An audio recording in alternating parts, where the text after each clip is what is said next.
Terbongkar.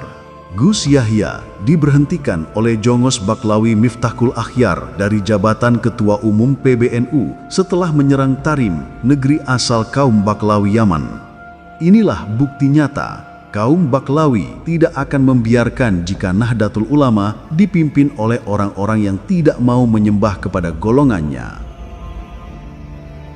Yang keturunan Papua Selatan, keturunan Merauke, setara martabatnya dengan keturunan Timika.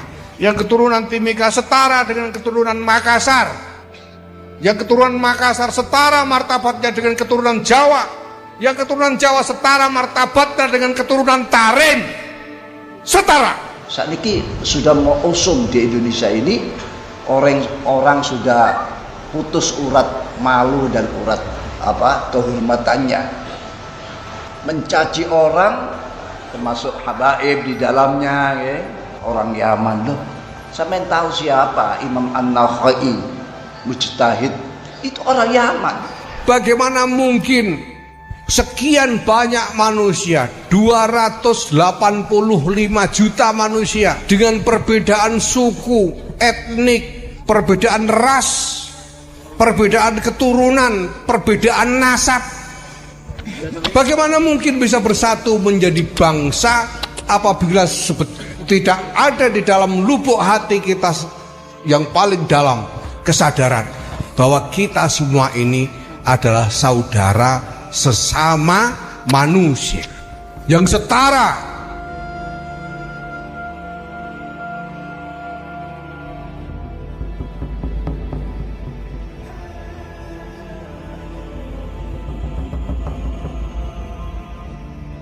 Di ultimatumnya Gus Yahya oleh Jongos Akut Baklawi Miftahul Akhyar agar segera mengundurkan diri atau memilih untuk diberhentikan dari posisi Ketua Umum Pengurus Besar Nahdlatul Ulama.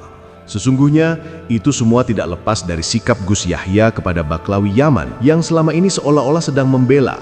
Namun, pembelaannya justru membuat golongan majikan dari Miftahul Akhyar tersebut semakin menjadi bahan bulian warga Nahdlatul Ulama, yang itu semua jelas memunculkan rasa tidak senang dari klan Baklawi dan para jongosnya, termasuk Pak Miftahul Akhyar, yang dalam rekam jejaknya, ia adalah pendukung ormas bajingan bentukan Baklawi Yaman Rizik Syihab yang telah diharamkan keberadaannya oleh negara.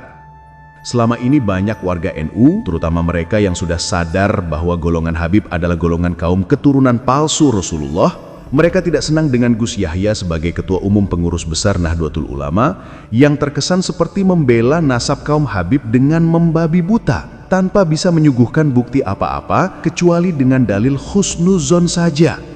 Namun di balik itu semua, sesungguhnya ada sesuatu yang janggal dan tidak banyak diketahui oleh banyak orang. Di mana pembelaan Gus Yahya kepada kaum Baklawi, jika kita memperhatikan setiap kalimat yang keluar ketika ia sedang melakukan pembelaan, Gus Yahya seperti sedang memberikan umpan yang sangat tajam agar warga NU semakin dalam membuli nasab palsu kaum Baklawi Yaman. Selain dalil husnuzon yang sangat fenomenal, yang akibatnya nasab kaum Habib dibuli habis-habisan oleh warga NU karena dipercaya sebagai keturunan Rasulullah cuma berdasarkan zon atau prasangka belaka. Kita tentu masih ingat, Gus Yahya juga pernah menganalogikan nasab kaum Habib dengan nasab wayang yang ditulis dan dikarang secara aur-auran tanpa data oleh kakek beliau Kiai Haji Bisri Mustafa. Sehingga ketika nasab ditulis secara aur-auran, maka orang-orang tidak perlu untuk menanyakan sumber datanya, apalagi dites DNA.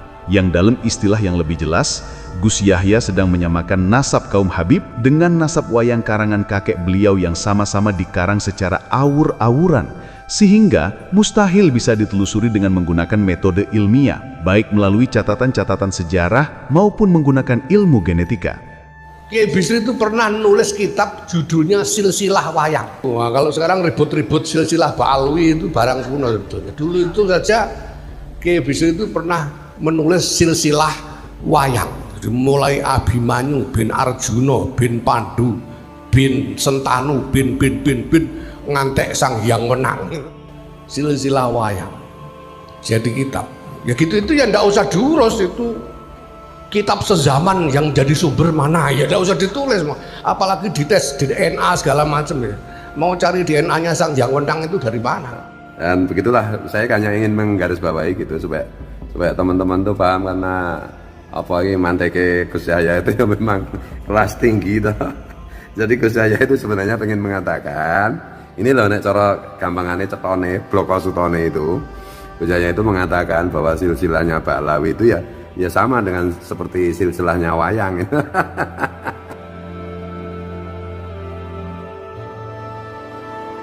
Setiap pembelaan yang dilakukan oleh Gus Yahya kepada Baqlawi Yaman, ujung-ujungnya pasti warga Nahdliyin akan membuli habis-habisan kaum Habib karena dibela oleh ketum PBNU menggunakan analogi-analogi yang sama sekali tidak masuk logika manusia. Sehingga hal tersebut menimbulkan rasa tidak suka dari kaum Baqlawi dan para jongosnya, termasuk Rois Awam Miftakul Akhyar. Apalagi terakhir kali Gus Yahya berpidato membahas polemik nasab, beliau malah terang-terangan menyampaikan tentang kesetaraan seluruh umat manusia, termasuk setaranya orang Tarim Yaman dengan orang Jawa, yang mana hal tersebut sangat bertentangan dengan ajaran dari Bendoro Majikan Miftakul Akhyar, yang mengajarkan bahwa golongan mereka adalah golongan manusia dengan derajat paling mulia, sehingga manusia lain diwajibkan untuk menghormati dan memuliakannya. Sikap dari Gus Yahya inilah yang kemudian membuat Jongos Miftakul Akhyar sangat murka, dan seperti yang sudah-sudah, ketika ada pengurus NU di tingkat wilayah, cabang, dan sebagainya sudah tidak percaya bahwa Baqlawi adalah kaum keturunan Rasulullah, maka Miftakul Akhyar akan sangat arogan memecatnya. Begitu pula dengan Gus Yahya, yang segala tindakannya dinilai telah banyak merugikan posisi Bendoro majikannya, sehingga sang majikannya tersebut menjadi bahan bulian warga Nahdlatul Ulama seantero Nusantara.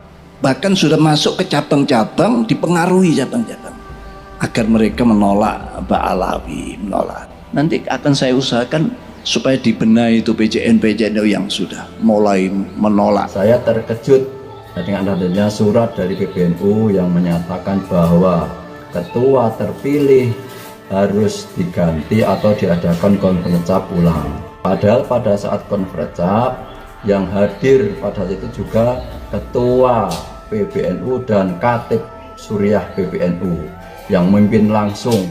Saya sama sekali tidak terbersit pikiran untuk mundur karena saya mendapatkan amanat dari muktamar ini untuk 5 tahun. Pada muktamar ke-34 yang lalu saya mendapatkan mandat 5 tahun dan akan saya jalani selama 5 tahun. Insya Allah saya sanggup.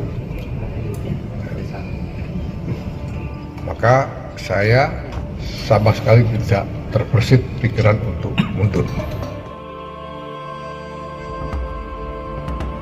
Arogansi Miftakul Akhyar sebagai Rois Am pengurus besar Nahdlatul Ulama main pecat-memecat terhadap pengurus NU yang berbeda faham dengan dirinya. Sungguh, ini semakin membuktikan bahwa Miftakul Akhyar adalah Rois Am terburuk sepanjang masa, sekaligus menorehkan catatan sejarah yang sangat memalukan dalam perjalanan Jam'iyah Nahdlatul Ulama. Warga NU harus faham, siasat licik yang dilakukan oleh Jongos Ba'lawi Miftakul Akhyar ingin menyingkirkan Gus Yahya dari kursi Ketua Umum Pengurus Besar Nahdlatul Ulama tidak mungkin berdiri sendiri tanpa adanya aktor besar di belakang yang syarat dengan berbagai unsur kepentingan. Kepentingan politik? Ya, itu pasti ada.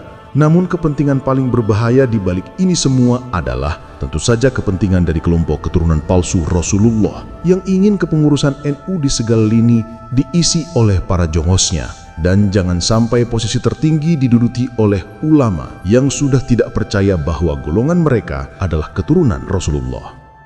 Ba'lawi memang harus melakukannya sebab hal ini erat kaitannya dengan muktamar NU yang akan datang. Sebab jika muktamar NU di tahun depan kursi Rois Am dan Ketua Umum dipegang oleh ulama yang sudah tidak percaya lagi dengan nasab mereka, maka tamatlah cerita mereka sebagai keturunan Rasulullah di bumi Nusantara.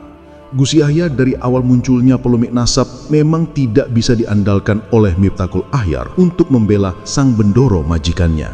Sehingga Miftakul Akhyar sudah sejak lama ingin menyingkirkannya. Dan itu dimulai dengan tidak ditandatanganinya beberapa SK pengurus wilayah dan cabang oleh Sekjen dan Rois Am. Yang menurut informasinya, di sana ada semacam transaksi agar suara dari pengurus wilayah dan cabang di muktamar yang akan datang harus diberikan kepada calon yang direstui oleh Rois Am Jongos Ba'lawi Yaman, Pak Miftakul Akhyar. Namun yang tidak disangka oleh Miftakul Akhyar adalah banyak dari pengurus wilayah dan cabang yang ternyata lebih pro terhadap Gus Yahya. Tidak mengindahkan transaksi politik yang ditawarkan oleh Jongos Baklawi Yaman. Sehingga hal itulah yang menjadi sebab banyak SK pengurus wilayah dan cabang tidak mendapat tanda tangan dari Sekjen dan Rois Am. Inilah skenario licik yang dijalankan oleh Baklawi Yaman dan para jongosnya untuk menguasai Nahdlatul Ulama. Dan bayangkan saja jika siasat licik ini berhasil dijalankan oleh mereka, semua pengurus wilayah dan cabang berhasil dibeli suaranya, maka sebesar apapun dukungan warga Nahdien akar rumput kepada seseorang agar menjadi ketua umum pengurus besar Nahdlatul Ulama, dukungan mereka akan sia-sia belaka, sebab yang berhak memilih ketua umum hanyalah pengurus cabang dan pengurus wilayah. Sedangkan warga Nahdien akar rumput hanyalah penonton yang tidak memiliki hak apa-apa untuk menentukan siapa yang menjadi ketua umum pengurus besar Nahdlatul Ulama.